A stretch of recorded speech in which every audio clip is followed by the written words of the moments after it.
So you want to build your own LinkedIn community, but you're not sure how to do it, and you want it to be cool, and you want it to rock, and you want everybody to want to be a member, but you're not sure where to start. Well, first of all, you got to start where you start when you build anything, which is to try to figure out your niche. This is something that you already know. If you're on YouTube, if you have your own LinkedIn channel, if you have your own YouTube channel, you know this.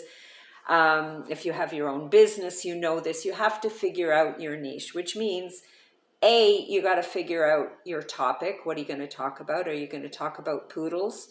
Or are you going to talk about water skiing?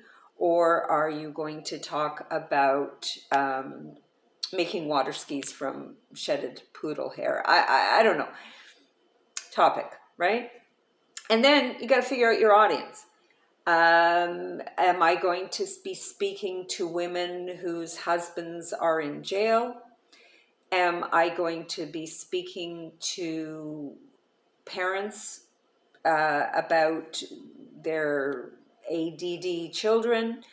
Am I going to be speaking to entrepreneurs about how to stand out and get noticed in business? That's my audience. Wait, that's the topic: how to stand out and get noticed in business. But the audiences are entrepreneurs who want to do that. So ideally, you choose one or the other, but ideally you choose both, right? Which is the example that I just gave you, right? Entrepreneurs is the sub niche. I could say women entrepreneurs. I could say dyslexic women entrepreneurs. I could say dyslexic women entrepreneurs with a criminal record. It depends how narrow I want to go, how many slices of that onion I want to take. But you got to start. You don't have to start broad, but you usually start broad and then narrow it, making sure that, there aren't just two people in the world. Like my niche is not trapeze artists who want to improve their marketing, because that's a pretty narrow niche, and I doubt I would get a lot of group members for that niche, or coaching clients in that niche. So you got to make sure it's broad enough to support whatever it is you're doing, narrow enough that you can speak to them, so that you can find them, so that more importantly they can find you. So that's number one. Choose your niche and think about the topic and the audience. The second decision you have to make when you're starting a group, my experience is with LinkedIn. I started a LinkedIn group in 2013, so 12 years ago at the time of the making of this video, more than 12 years ago. And it's been going strong ever since. It's an intimate community of about 15,000. I mean, there are communities of 100,000 and there are communities of 1 million. But very few communities are as interactive as our Step Into the Spotlight community. And I know this because articles are written about us, and I'm interviewed about how I created this community. So here's what you have to decide. You have to decide, are you going to be the only guru, the only expert in the community, which is a choice that a lot of entrepreneurs and coaches seem to be making? Or are you going to invite your competitors? I prefer to think of them as colleagues, to be a member of your group. Now, I decided on the latter. I invited my biggest competitors, people way more famous than me, with way bigger audiences than me, to join the group. Now, there are pros and cons to that, right? The con, I guess, is if I invite people who teach people how to write books, which is one thing that I do, I'm going to have competition. If I invite people who teach people how to speak in public and help them create speeches, which is what I do, I'm going to have competition. If I invite people who teach people how to get their own publicity, to be their own publicist, I am going to have competition, because I already do that. If I invite people who help people build influence and get noticed, get known, step into the spotlight, I'm going to have competition, because that is what I already do. And yet I made that choice to invite those people. I invited famous book authors, famous community leaders, people with a lot more influence and reach than I had. And why did I do it? Well, first of all, it benefits my audience to have more than one person knowledgeable about that area. And number two, it creates the shared the stage with effect, right? It creates prestige. for your group. It makes it more of a destination that people are gonna want to go to, because not only they get exposed to you, but they get exposed to all these other gurus. The other pro is I get to know all these other people. I get to personally interact with them, and I'm not like, it's not like I have to pitch them in a way that, if I wanted to be, if I wanted to speak at their event, right? It's like me, having to pitch them. This way, no, I get to invite them to something, which is my platform, my stage, and they get to be on my stage. Well, authors like to be on other people's stages. Gurus and speakers and leaders of communities like to be on other people's stages. So creating this group, which is one of the biggest pros of creating a group. I did a recent video about the 5 pros and 5 cons of creating a group. And I think I forgot this one. I don't know. I mentioned influence, but I don't think I really emphasized. Go back and watch that video if you like it. If you're not subscribed, subscribe and click like and notifications, and you'll get a notification about that video, or you'll find it.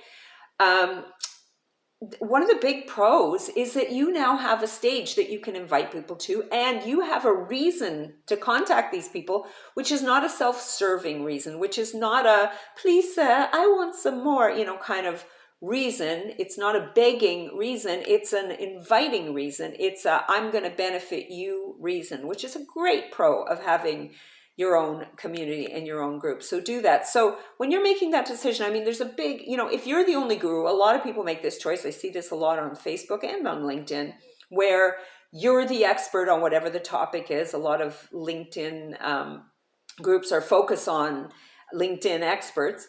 They're opposed to that. If people need help, they're going to come to you because you're the leader of the group. Same thing on Facebook. But I think there are more pros.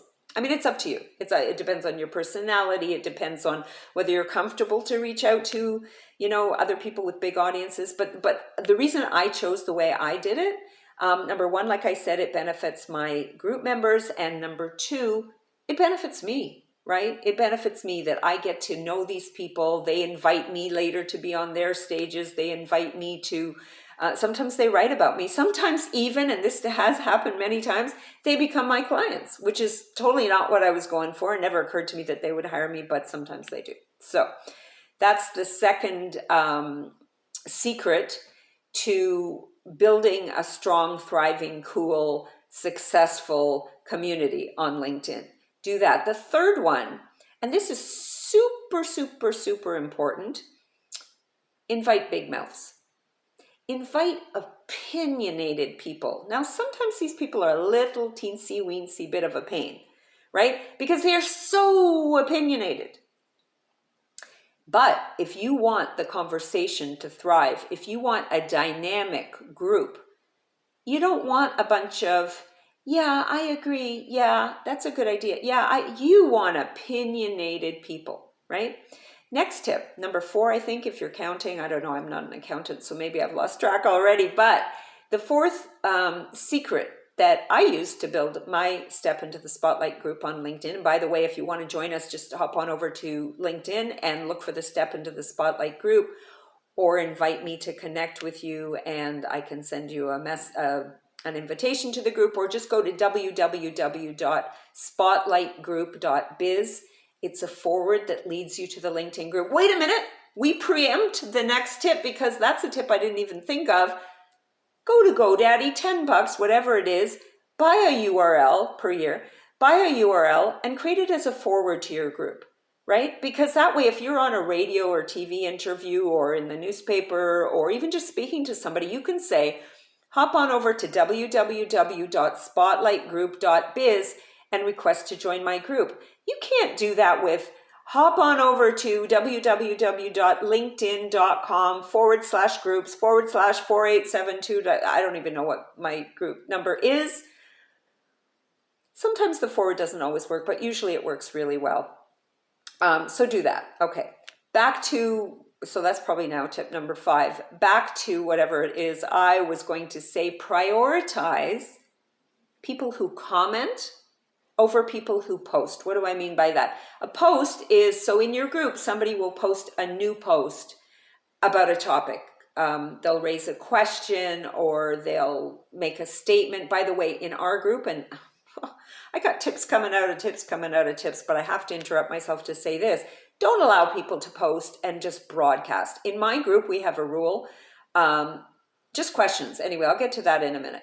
But commenters are even more valuable than people to post. Yes, you want people to post. You don't want to be the only one posting in your group, because then it looks like that guru group, as opposed to the kind of group that I told you I wanted to build, right? This group that has not just one guru, but many, which makes it more of a destination. It's sort of like, you have stores in a shopping mall. The more good stores you have, the more reason people are going to have to go there. If there's only one good store, the whole pressure and the whole weight is on you. So I prioritize people that I see commenting a lot over people that I see posting a lot. Ideally, they do both. But to me, a commenter is worth, 10 times as much as a poster. So that's something to keep in mind. And it's kind of counterintuitive, right? People don't always realize that a commenter is so very, very valuable. But to me, a commenter is super, super valuable. Now, I mentioned before about group rules. Have group rules. Create a set of group rules, right, that you operate by. And in our group, one of the groups is you can't just self-promote, even though it's a group about how to step into the spotlight, how to get seen, how to get heard, how to get noticed, how to market yourself. That's what the topic of our group is, and who it's for. It's for entrepreneurs, authors, speakers, coaches, experts, influencers, media, anybody, professionals, anybody who really needs to learn how to step into the spotlight, or just wants ours is more like a green room area, backstage area where experts can talk to each other.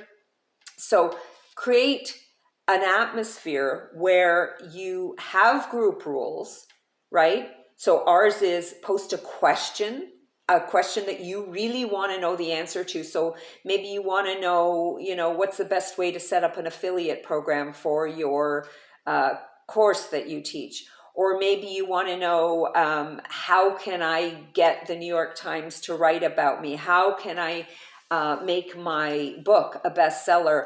Or maybe you want to know, maybe you wrote a book and you want to know, do you like title A better or title B? Or do you like book cover A better or book cover B? Right? Those are all great questions for our group. What we don't want in our group, what we don't allow, and what we do delete are posts that are teaching posts, what I call teach and preach posts, the kind of thing you see in most other groups, which is why nobody's talking to each other, right? Even though it's a group of experts, we're not there to teach and preach and sell to each other. No promo posts. That's our group rules. If you want to see an example of group rules, go to Step Into the Spotlight group on LinkedIn at spotlightgroup.biz, and you can check out our group rules there. So that's number 5 or 6 or whatever number we're at. But the next secret is break your own rules once in a while, yeah? Actually, one of my rules is that once in a while you have to break all the rules. But even if you don't have that rule, you should break your rules once in a while. So I told you that we have a no promo rule in our group, and we do. But I know that it's like a volcano. It wants to burst, right? People want to promote. The people have a new book coming out, or a podcast, or a TV show, or they're up for, an award or something, and they want to promote. So what I do as group leader, sometimes people reach out to me privately in the direct messages and say, Sufit, I really want to promote this thing. Can you help me out? And I say, well, yeah, technically, no, I can't. But practically, yes, I can. And sometimes what I do, not always, because if it's too much, people will leave or they will get disengaged. They'll just tune out. But once in a while, every month, every 2, every 3 months, I will post, do you have something you want to brag about? Do it here in the comments on this post only.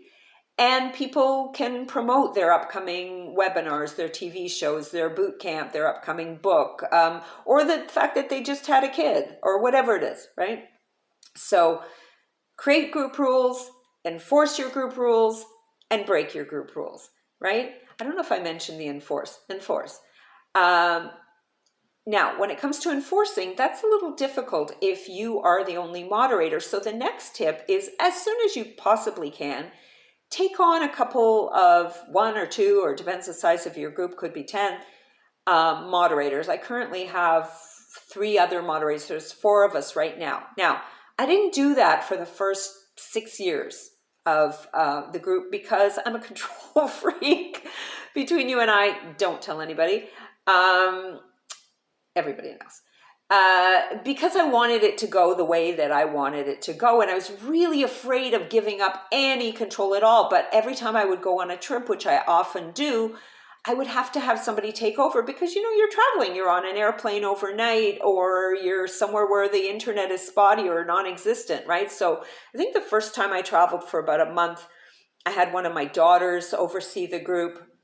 Another time I asked, somebody had interviewed me on a podcast, and at the end of the thing, he was a member of the group. I said, by the way, do you mind watching our group for a month? And he did it. He was really kind.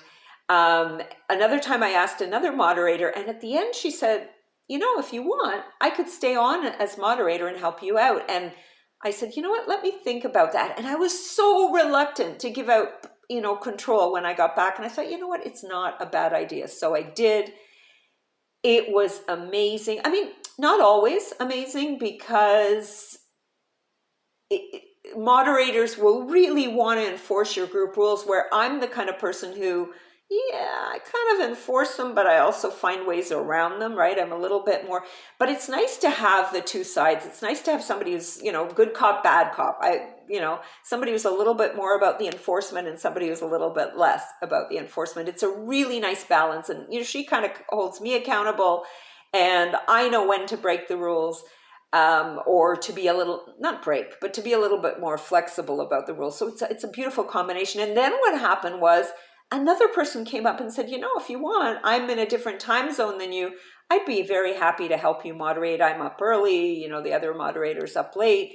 I thought, okay, sure. And then another person came and I thought, yeah, do we need more moderators? I said, yeah, sure, come along. So now we have this really nice cohesive team. So now all I have to do is send a note saying, I'm gone for the next few months, and it's totally handled and I don't have to think about anything. And of course I do check in. But I don't make it known that I check in, and I know that it is handled. So it's been a wonderful experience. Have moderators. I have no idea what secret we're on. Let's say 8. Hopefully the accountants and engineers are making a really nice list. If you did make a really nice list, do me a favor, post a nice list in the comments so the other people can get the benefit of it, because I'm never going to do it. Okay, next tip is get to know your group members. Now, I've got over 15,000 group members, and even though, as I said, it's an intimate group, it's not 100,000 or 1 million, obviously I can't get to know each and every one of them, but you would be shocked how many of them I do know, to the point that sometimes I'll see a new comment without seeing the name. I'll just see or not a new comment, a new post. I'll know immediately who posted just by the style of post. I've met people who have come to visit the city that I live in. I have met people when I've gone to visit the city that the person lives in. We have had a few restaurant meetings in the city where I am now. Somebody recently reached out to me from the US and said, I'm going to be there. You want to meet for coffee? And we did, and it was lovely. So get to know your group members. These are your prospects, or your colleagues. I'm not saying that everybody in the group, because there are a lot of experts in our group, is a potential client, but they could be your prospects, they could be future customers, or they could be future endorsers for your next book. They could, and many of the members of my group did endorse my book, although I had the book before I had the group, but I did invite some of those people and they joined. Or could be endorsers for something else that you do. They could be people to invite who invite you to appear in their boot camp, or or write about you in an article, or appear on their podcast. All of these things have happened with me, including attracting clients. So get to know your customers.